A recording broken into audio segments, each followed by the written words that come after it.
Hello everybody and welcome back to the Possibly Craig YouTube channel. Thank you very much for joining me once again. Sorry about the little bit of a long break between the last video, but I've had some stuff to sort out. So yeah, this video today we're going to be discussing are we ready for the second wave of lockdown. Now this is obviously something that's quite prevalent at the moment.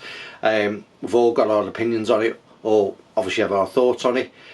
So yeah, let's start this video and let's see where we go with it.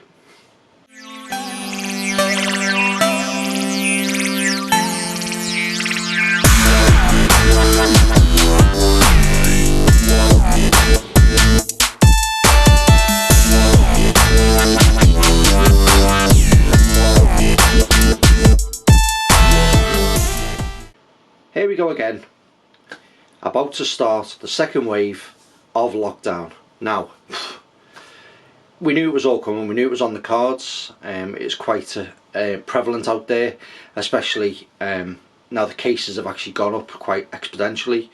And here we are, come Thursday this week, the UK is going into full lockdown, apart from schools, universities and essential shops. So here we are again, repeat of what happened in March earlier this year when the whole country went into a 3-month lockdown.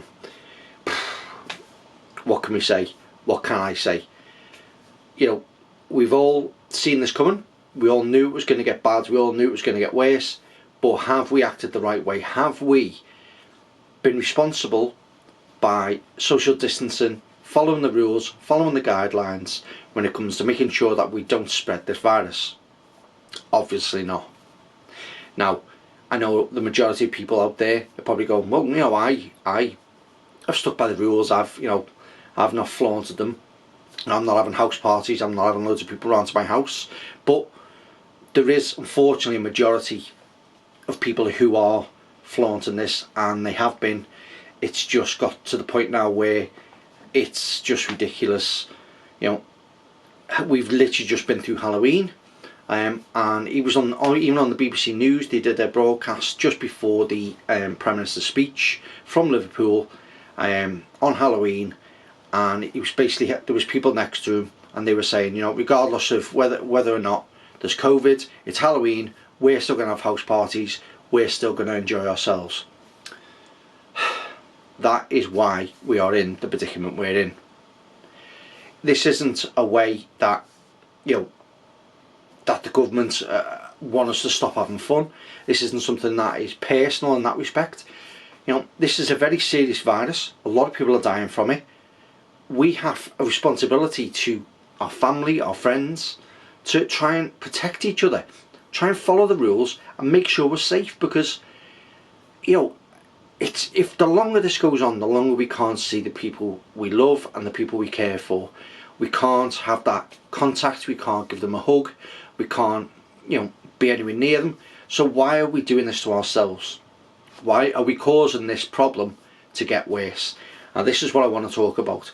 How do you feel about this? What's your thoughts on this coronavirus big outbreak again that's forced us to go into a second lockdown? Have you yourself seen people flaunting the law? You know, your neighbours having parties, you know, people outside pubs, inside pubs, you know, just not following the rules, not wearing face masks, you know, and are the police enforcing this enough?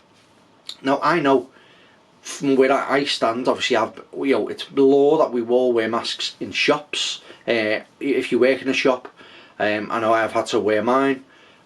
It's mandatory, it's fine. I'm quite happy to wear it because I don't want to get sick.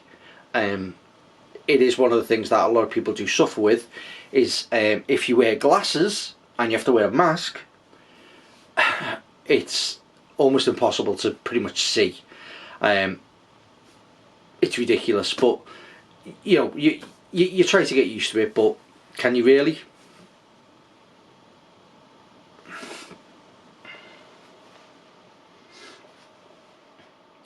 So what do we need to do? What are we going to do moving forward? Now obviously Boris is going to outlay his plans today, Monday, about what the actual rules are and are not. I don't think it's as strict as the last one. There is some exclusions. I know he said obviously if you've got family, or sorry, if you've got children with an estranged partner, you can still see your children, as far as I'm aware. Hopefully that still stays the same. But you know, what are we going to do about this? Why has he done it now? I think one of the main reasons behind it is that I think we'd rather have Christmas, you know, the restrictions to be lifted as best, so we can all see our families at Christmas, because that's, you know, it's a very big thing for everybody to get round. Christmas has always been about family, about friends, about spending time, and having fun. But obviously if we're in lockdown, it's going to cause us problems. Now, I've spoke to and had quite a bit of feedback from some of my fans from this channel, and some of my podcast fan channel just direct messaging me about what they think about this. And one of the main things that people have been saying to me is, obviously this is going from the 5th of November, which is Bonfire Night, up to I believe the 2nd of December. Now, what's going to happen? Yes, we're all going to be locked away, we're all going to be staying inside, we're all going to be, you know, social distancing, and it's going to bring the numbers down. But the question is, come the 2nd of November, will there be a mass exodus for everybody to run out to the shops, run out to all, you know, worrying about getting the kids presents in, worrying about getting the families presents in, you know, the supplies and everything for Christmas Day, for cooking dinners and such. It's going to be a mass exodus out to the shops, and are we then just going to walk right back into the same predicament? Are we going to have the same problem because we were all locked away, but now we're panicking because we've only got a month to get all our shopping in from, you know, for Christmas? Now, I know a lot of online sales, click and collects, are still available. That's something that I think is going to ease the tension. It's going to make it a lot easier for people, but we still are going to need to get out there, you know, hit the shops and do these things for ourselves. So how are we going to cope with this? How is it going to go? Is it going to work? What do you think is going to happen once we reopen again? Are we just going to put ourselves back in that predicament? It's a bit of a tough one. It's an honest one, but that's, as I say, some of the questions that I've been getting mostly been sort of around that. And in my opinion, I think it could be a big rush out to the shops. But what is Boris? He must have a bit of common sense, and he must know that people are going to rush out and want to get all their Christmas shopping in as soon as the shops are open again, and essential, you know, non-essential businesses are open, you know, toy stores and various other things. So how is he prepared for that? How is he going to prepare for that? Because basically he's got 4 weeks to figure this out, and after 4 weeks, a decision's got to be made. So let's just see where it takes us.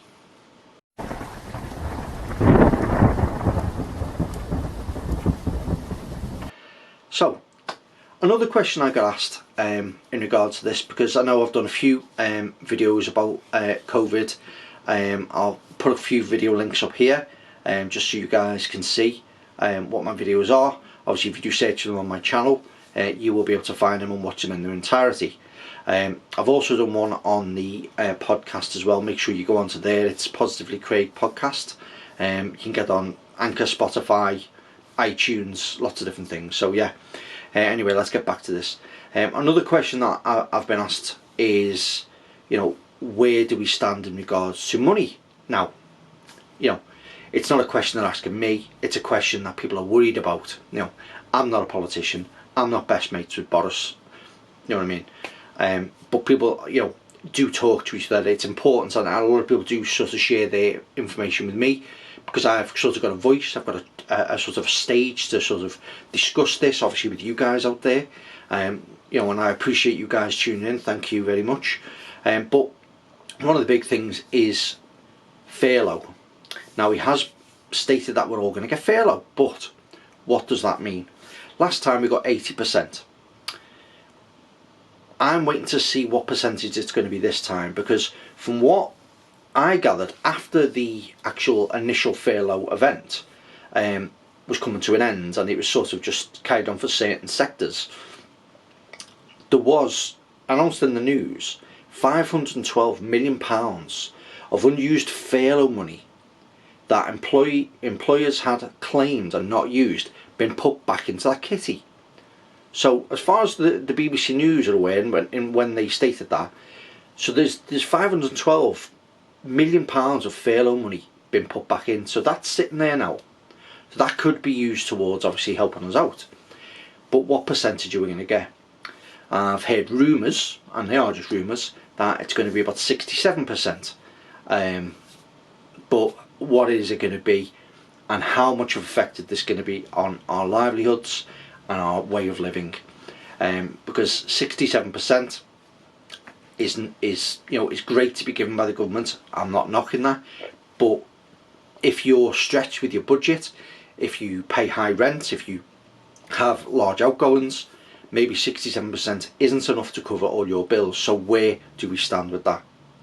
Now, that's something that you do need to look into, and it may be worth investing in talking to your creditors, or talking to the people who potentially, once we find this out, do a preemptive strike and say to them, listen, I know I'm not going to get my full wages, I'm not going to get my full money, I'm going to need a little bit of support, and hopefully they'll obviously have that out there for everybody to sort of utilise and help out. Because if we're not getting our full money, and if if you're a family, you've got children, house, mortgage, rent, outgoings, you run car, you bus, you get the bus to work, you have to do all these things that obviously all cost money. So how is this going to affect us, and how are we going to deal with this? So it's a bit of a piece of string answer at the moment. Let's hope that obviously Boris comes up with something a little bit more generous, maybe matches the 80% like last time, because that would help a lot, because I think that we sort of managed that. But that's obviously from a personal point of view.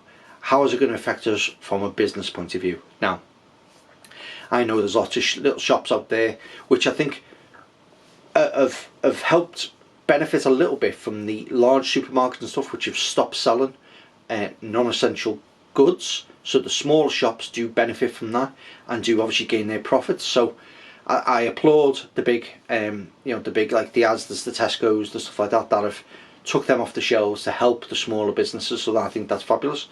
But what effect on the economy is this going to have? Now, this is something that it's a bit of a tough one. It's the old sort of question that I said back in I think it was one of the first wave video I did, about the yin and yang, the hard conversations he's got to have with everybody, and what's the right decision.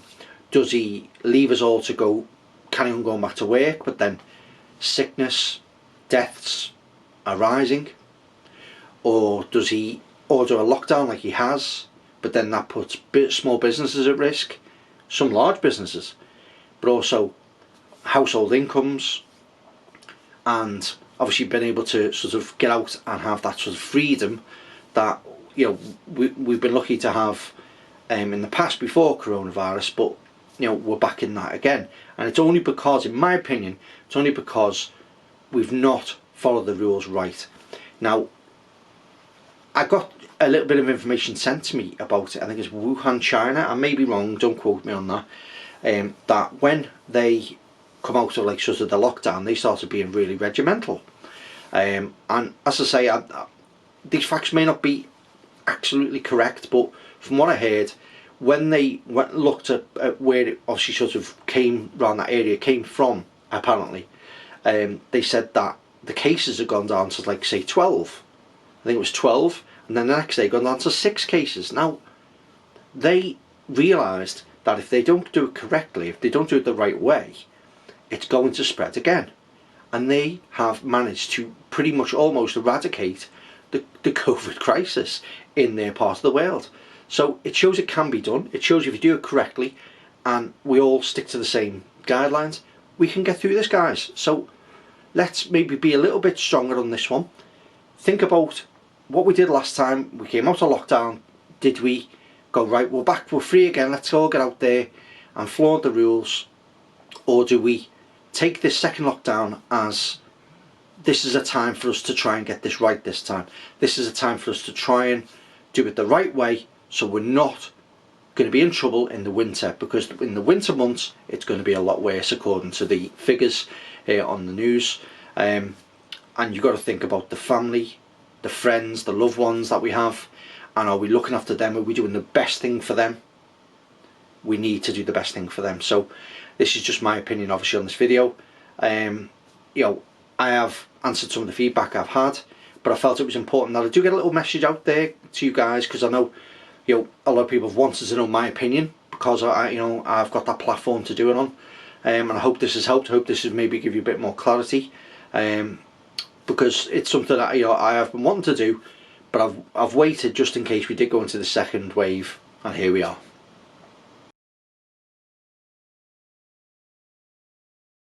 Okay, so thank you very much for watching my video. Please leave comments down below. Please give me feedback. Let me know what you think of this video. Try and obviously build my subscriber base up. If you've got family and friends you can recommend this channel to. You know, I am probably going to be doing a lot more of the COVID videos as we go into lockdown, because obviously we'll all be twiddling our thumbs at home. So I'll probably be doing some updates and probably some Q&A videos about that. And I know I'll probably do one on my podcast, but I will do one on the video channel here if you're unable to get to the podcast channel. So again, thank you very much for watching. As always, I've been Positively Craig, and I'll see you in the next video. Bye bye.